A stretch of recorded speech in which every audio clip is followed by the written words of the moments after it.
اعوذ باللہ السمیع العلیم من الشیطان اللعین الرجیم بسم اللہ الرحمن الرحیم وبہ نستعین وہو خیر المعین وصلی اللہ علی سیدنا و نبینا محمد وآلہ الطاہرین ربی شرح لی صدری ویسر لی امری واحلل عقدۃ من لسانی یفقہوا قولی اما بعد۔ حضرات محترم، ماہ رمضان المبارک کے حوالے سے ہم اپنی گفتگو کر رہے تھے۔ اللہ تبارک و تعالیٰ کا اپنے کلام میں ارشاد ہے کہ یا ایھا الذین آمنوا کتب علیکم الصیام کما کتب علی الذین من قبلکم لعلکم تتقون۔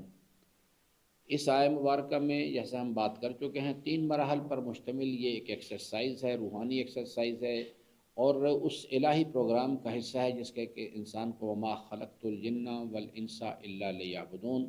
انسان جو ہے مقام آدمیت سے اس نے سفر شروع کرنا ہے اور مقام ابدیت کی طرف اس نے جانا ہے۔ یہ ایکسرسائز جو ہے اس کے درمیان فال کرتی ہے۔ 3 مرحلے ہیں۔ پہلا مرحلہ ایمان کا ہے، دوسرا مرحلہ روزہ ہے، اور تیسرا مرحلہ جو ہے وہ تقویٰ کی صلاحیت پیدا کرنی ہے۔ اور جب تقویٰ کی صلاحیت انسان پیدا کرنے میں کامیاب ہو جائے گا تو تقویٰ کی صلاحیت کے نتیجے میں انسان کا تزکیہ ہوتا ہے، اور تزکیہ جو ہے وہ اگر انسان حاصل کرنے میں کامیاب ہو جائے تو قد افلح من زکاہا۔ اس ایکسرسائز میں جو مقام آدمیت سے شروع ہوتی ہے اور مقام ابدیت پہ ختم ہوتی ہے، اللہ تعالیٰ فرماتا ہے کہ یہ لوگ اس میں کامیاب ہوں گے، کیونکہ تقویٰ کی صلاحیت کے نتیجے میں انسان اپنی نیت کو اللہ کے لیے خالص کرنے میں کامیاب ہو جاتا ہے۔ اسی واسطے کہا گیا کہ اولئک علی ھدی من ربہم واولئک ھم المفلحون۔ یہی لوگ جو ہیں انہوں نے ہدایت کو صحیح طور پر سمجھا ہے، عملی زندگی میں اختیار کیا ہے، اور یہی لوگ جو ہیں اینڈ آف دا ڈے جا کے یہ فلاح و کامیابی سے ہمکنار ہونے والے ہیں اس چیز کے لیے۔ آج ہماری جو گفتگو ہے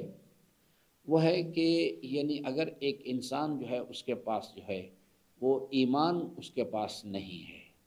تو اس کی زندگی کے اندر کیا مسائل پیدا ہوتے ہیں اس چیز کے لیے، اور وہ اس کو یعنی اپنے ایمان کی بیٹری کو ریچارج کرنے کے لیے مسلسل اللہ کی آیات میں غور و فکر کرنا، اللہ کی بارگاہ میں گریہ وزاری کے ساتھ دعا کرنا، اور مسلسل اپنا محاسبہ کرنا جو ہے، جو علامات علائم ایمان ہیں اس کے اوپر وہ عمل نہیں کرتا، اور وہ انسان جو ہے وہ اس میدان کے اندر داخل ہو جاتا ہے، وہ نماز بھی پڑھنا شروع کر دیتا ہے۔ تو یہ چیز جو ہے جب انسان بغیر حضور قلب کے نماز پڑھتا ہے تو اسے کہتے ہیں عادت والی نماز۔ جب ایک انسان جو ہے وہ روزہ رکھتا ہے اور صبح سے لے کے شام تک بھوک اور پیاس برداشت کرتا ہے، لیکن اس کی فکر انسان روزہ نہیں رکھتی، وہ انسان جو زبان کا روزہ نہیں رکھتا، وہ انسان اپنی آنکھ کا روزہ نہیں رکھتا، اپنی آنکھ کو فعل حرام سے بچانے کی کوشش نہیں کرتا، کیونکہ فکر انسان پہ نفس کی خواہشات کا غلبہ ہے۔ تو یعنی انسان کی جو نگاہیں آنکھ ہے وہ نفس کی خواہشات کے ارادے کے تابع ہے، اسی طرح سے زبان ہے، اسی طرح سے ہاتھ ہے، اسی طرح۔ تو یہ روزہ جو ہوتا ہے یہ بھی ایک عادت والا روزہ ہوتا ہے، جس کے بارے میں فرمایا کہ بہت سارے روزہ دار حساب و کتاب کے منزل میں آئیں گے، مگر ان کو صبح سے لے کے شام تک بھوک اور پیاس برداشت کرنے کی تکلیف کو ان کو کوئی وہ فائدہ نہیں ہوگا اس چیز کے لیے۔ تو یہ ایک بنیادی چیز ہے جس کو کہ میں ابھی یہ سمجھانا چاہتا ہوں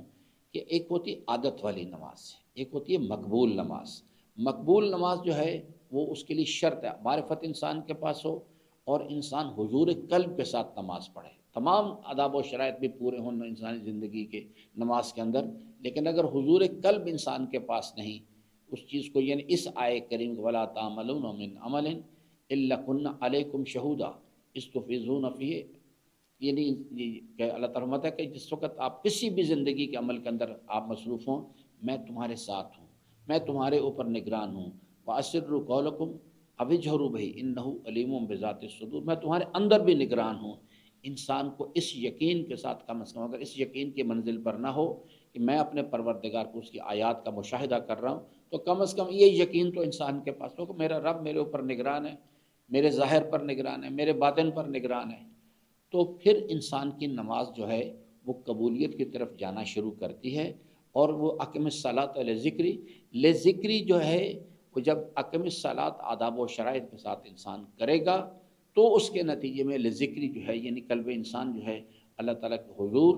اس کے جلال و جمال کی یقین سے اللہ تعالیٰ اس کو معمور کرے گا، اور یہ لذکری ہے جو انسانی زندگی کے اندر یہ نتیجہ برآمد کرتا ہے کہ ان الصلاۃ تنہا عن الفحشاء والمنکر، فحشاء و منکرات سے یہ ظاہری نماز کی کیفیات نہیں روکتی، ورنہ کربلا میں ادھر کے لوگ جو کہ امام حسین علیہ السلام کو قتل کرنے کے لیے آئے تھے، وہ لوگ بھی نمازیں پڑھ رہے تھے۔ تو اس واسطے اس پوری روحانی کیمسٹری کو سمجھنے کی ضرورت ہے۔ تو ایک انسان جو ہے اس وقت روزہ جو ہے بغیر حضور قلب کے، بغیر اللہ کی معرفت کے انسان جو ہے وہ روزہ رکھتا ہے، تو انسان جو ہے وہ یعنی صبح سے لے کے شام تک سحری بھی کرتا ہے، افطاری بھی کرتا ہے، بہت اہتمام کرتا ہے، لیکن وہ یعنی مال حرام کھانے سے گریز نہیں کرتا، لوگوں کے حقوق غصب کرنے سے گریز نہیں کرتا، نفس کی خواہشات اس کے ارادے پر غالب ہیں، اس کے بارے میں وہ محاسبہ اپنا نہیں کرتا اس چیز کے لیے۔ تو یہ روزہ جو ہے یہ ایک عادت والا روزہ ہوتا ہے۔ اور دوسری وہ نماز جو ہے جو بغیر حضور قلب کے پڑھی جاتی ہے، انسان ایک عادت کے تحت اس نے کچھ عربی کلمات یاد کر دی ہیں سورہ الحمد کے، اور ایک مخصوص وقت پہ آ کے ایک مخصوص یعنی ڈائریکشن میں کھڑے ہو کے ان عربی کلمات کو زبان پہ جاری کرتا ہے، یا روزے کے اندر بھی اسی طرح سے دیکھیں کہ وہ ایک خاص وقت پر بیدار ہوتا ہے، وہ اس چیز کو نہیں دیکھتا کہ یہ میرے دسترخوان پہ میری سحری لائی گئی ہے، یہ مال حلال سے بنائی گئی ہے، مال حرام سے بنائی، کیونکہ معرفت اس کے پاس نہیں ہے۔ وہ اس چیز کو یعنی الحمدللہ رب العالمین کو، اس کلمے کو اس نے یاد تو کر لیا ہے، لیکن عملی طور پر اس کے جو مفاہیم ہیں اس کے بارے میں نہ اسے آگاہی ہوتی ہے، نہ اس کو اس پر یقین ہوتا ہے۔ وہ ایک ان کلمات کو زبان پہ جاری کرتا ہے اور اس کے بعد نماز ختم کر دیتا ہے۔ یہ بھی آدمی صبح کے وقت سحری کرتا ہے اور بغیر اس پہ غور ہی نہیں کرتا اس چیز پہ، وہ ان باتوں کے بارے میں بہت زیادہ یعنی متوجہ ہوتا ہے، یعنی مستحبات کی طرف، کہ جناب انسان جو ہے وہ افطار کے وقت یہ دعا پڑھنی چاہیے، یہ کرنا چاہیے، 10 منٹ بعد روزہ کھولنا چاہیے، وہ اعلیٰ حاضر قیاس اس قسم کی۔ لیکن جو اصل روزے کی روح ہے اس چیز کے لیے کہ انسان جو ہے وہ یعنی فکر انسان روزہ رکھنا شروع کرے، فکر انسان اللہ کی طرف متوجہ ہو، اور فکر انسان جو ہے کم از کم اتنا یقین انسان کے پاس ہو کہ انسان اگر زبان کوئی ایسا کلام کرنے لگی ہے انسان اس قسم کی کہ جس سے اللہ تعالیٰ کی نافرمانی لازم آتی ہے، تو انسان اپنی زبان کو روکے اس چیز، تاکہ زبان کا روزہ رکھے، اپنی آنکھ کا روزہ رکھے۔ اور عام طور پہ یہی زبان کا روزہ اور یہ آنکھ کا روزہ جو ہے یہی انسان کے اس عملی عبادت کو برباد کر کے رکھ دیتے ہیں۔ اور عالی ترین جیسا میں نے عرض کیا کہ اگر انسان کے پاس یہ یقین صرف حالت نماز میں نہ ہو